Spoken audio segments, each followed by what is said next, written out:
Do you think it's possible to die and still be alive at the same time? A review of the movie drama The Lovely Bones will give us the answer.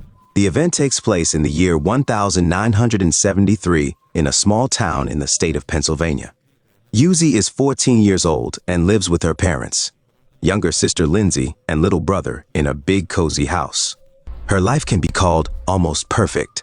Susie reminisces about her childhood, a snow globe with a penguin, a camera she was given for her birthday, a trip with her dad, and her scariest memory. The day her baby brother nearly choked and almost died was the day she took it upon herself to drive him to the hospital, taking her parents' car without permission.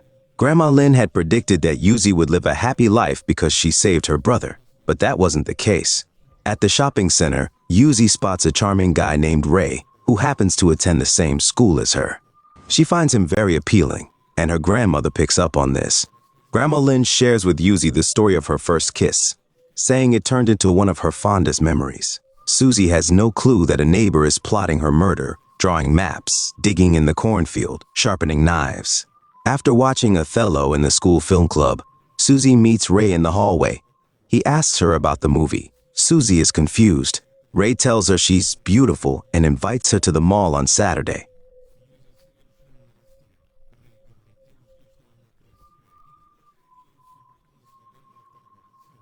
The guy really wants to kiss Susie. It seems like a dream is about to come true.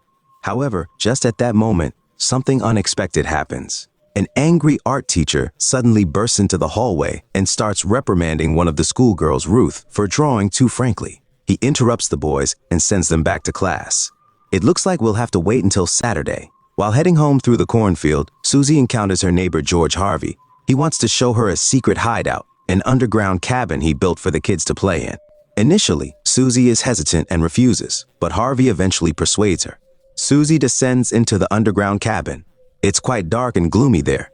There are peculiar toys, candles, drawings, figures, and angels scattered around. Meanwhile, Harvey starts to appear visibly anxious. His excitement begins to affect Susie. More than anything, she wants to leave, but Harvey insists she stays. He hands her a soda, removes his jacket, and suggests she should do the same. Harvey tells Susie that she is quite pretty, and the girl becomes very scared. She attempts to climb up the stairs, but Harvey grabs her and pulls her inside.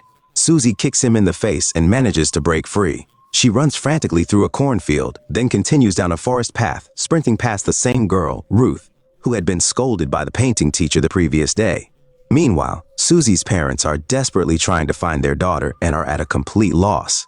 The girl's father frantically runs around town with her picture, while her mother goes to the police station. Susie herself hurries back home, but something unusual is happening. Something very strange indeed. The world around her starts to feel too unreal. The girl sees her father and shouts to him, "Dad," but he neither sees nor hears her. Susie rushes home, calling out for her parents. She overhears her mother speaking with a detective and realizes that no one seems to notice her presence. The girl is tormented by eerie visions. Dirty, bloody clothes are scattered all over the place. A man's lifeless body lies in the bathtub. The wash basin is shattered and stained with blood. Susie's bracelet is sitting on the basin. I believe she's beginning to understand something. Just then, the man in the bathroom rises up. It's actually Harvey. Susie starts to scream loudly. In the following scene, the detectives discover the hat Susie had on the day she vanished. It was hidden beneath the soil in a cornfield.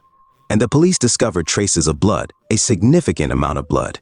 The parents are hysterical, yet they still hold on to the belief that their daughter is alive. Meanwhile, Harvey is busy destroying the evidence, burning his clothes, washing everything meticulously, and hiding his bloody shoes. A detective arrives to question him, but finds nothing suspicious at all. Susie feels life slipping away from her, but she isn't afraid. Then she recalls that she has one unfinished business on Earth. She never had the chance to go on her date with Ray. One day, instead of Susie, it's Ruth who shows up at Ray's house. The girl hands him a piece of paper with a poem she discovered in the woods the previous day.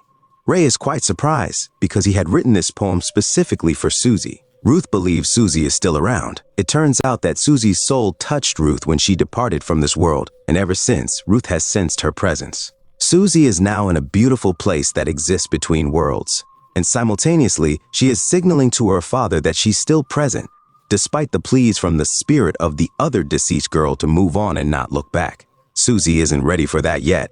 She desperately wants to return home. The girl watches her murderer and comes to the realization that he will continue to kill repeatedly. The most terrifying part is that Harvey begins to follow her younger sister, Lindsay. Could she really become the maniac's next victim? Susie's father starts his own investigation, convinced that his daughter is an exceptionally smart girl who would never willingly go anywhere with a stranger. This indicates that the criminal must be someone Susie knew. The girl's father urges the police to thoroughly investigate all the neighbors, focusing especially on those who act suspiciously. However, there are no promising leads, and the murder investigation is hitting a dead end. The major issue is that the girl's body has never been discovered, as Harvey has hidden it securely in a safe in his basement. It's been 11 months now. Susie's mom still feels very homesick for her daughter. Following her grandmother's advice, she decides to move to California, where she takes on a new job. Grandma Lynn moves in with the Selmans to take care of the children. She's cheerful, modern, and ensures her grandchildren don't feel sad. Being around her, the children truly seem happy. Yet despite this, they can't forget their sister and always sense her presence around them. Lindsay starts dating a new boyfriend. Susie observes their first kiss, feeling sad because she believes she'll never experience that herself. Susie continuously watches Ray, who frequently thinks about the deceased girl. Yet he spends an increasing amount of time with Ruth. Eventually, Ruth and Ray begin a romantic relationship. Meanwhile, Susie's father slowly develops the rolls of photographic film that his daughter had taken before. In one of these photos, he spots Harvey and concludes that this man is the one who killed Susie. He goes to Harvey's house to attack him, but Harvey hides. The investigator says the police lack proof. Susie's father suspects Harvey in the murder and seeks revenge. Seeing Harvey enter a cornfield, he chases him with a bat. He searches in the bushes, but accidentally hits a couple and gets beaten.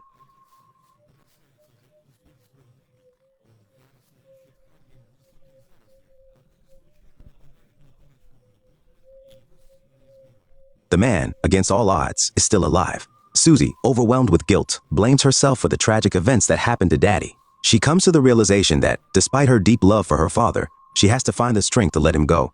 However, Harvey begins to feel a renewed and dangerous urge to kill. He sets his sights on the lens. Meanwhile, in her own realm, Susie discovers that she was not Harvey's first victim by any means. Prior to her, he had already taken the lives of several young girls. The youngest among them was merely 6 years old. Susie visits Harvey's house and recalls that her body remains hidden in the safe located in the killer's basement.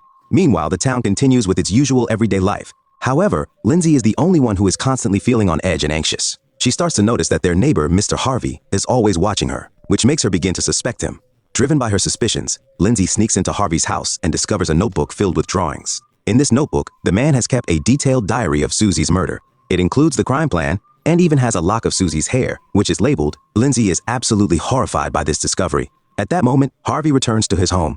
The girl suddenly realizes she's in significant danger and quickly jumps out of the window to escape.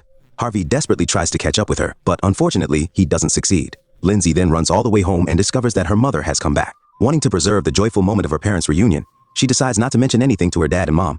Instead, she hands over the diary to the grandmother, who is the killer. Meanwhile, the police arrive at Harvey's house, but by then, the man has already managed to escape. He even went so far as to dump the safe containing Susie's body into a pit located on the outskirts. At that very moment, Ruth and Ray notice him, and Ruth suddenly understands that this is related to the missing girl. In the realm between worlds, Susie encounters the souls of other girls who were also murdered. They invite her to join them in heaven. Susie feels prepared for this, yet she chooses to return one last time. On Earth, she has unresolved matters. Susie enters Ruth's body to have her first kiss with Ray. As Ray kisses Ruth, he sees Susie before him and once more tells her she is beautiful. The girl smiles with happiness. Within Susie's family, peace is gradually taking hold. Her parents have returned to their normal lives, and Lindsay is expecting a baby. On her lovely bones, a new life emerges, just as beautiful as her own once was. And what happened to Harvey? Did he manage to escape justice? Fortunately, he did not. The man relocates to another city, and one evening he spots a girl smoking in a deserted area. Harvey offers her a ride, but she rudely turns him down and walks away. At that very moment, a massive icicle suddenly falls onto Harvey, causing him to slip and tumble off a steep and dangerous cliff. Meanwhile, Susie's mom enters her daughter's room to express her love and affection for her. Susie comes to the realization that she is finally ready to move on. She feels grateful for her beautiful life, even though it was short, and she wishes everyone else a long and happy life. Do you think that such an ending can truly be considered a happy ending? Did the producers succeed in telling a sad story in a way that still allows the viewer to maintain hope for the best possible outcome? Or is this film designed to really make you shed a lot of tears? We would love to hear your thoughts on it. If you liked our review, please give it a thumbs up. Don't forget to subscribe and confidently press the bell icon. We've got some awesome reviews of the greatest movies coming your way, so stay tuned for more.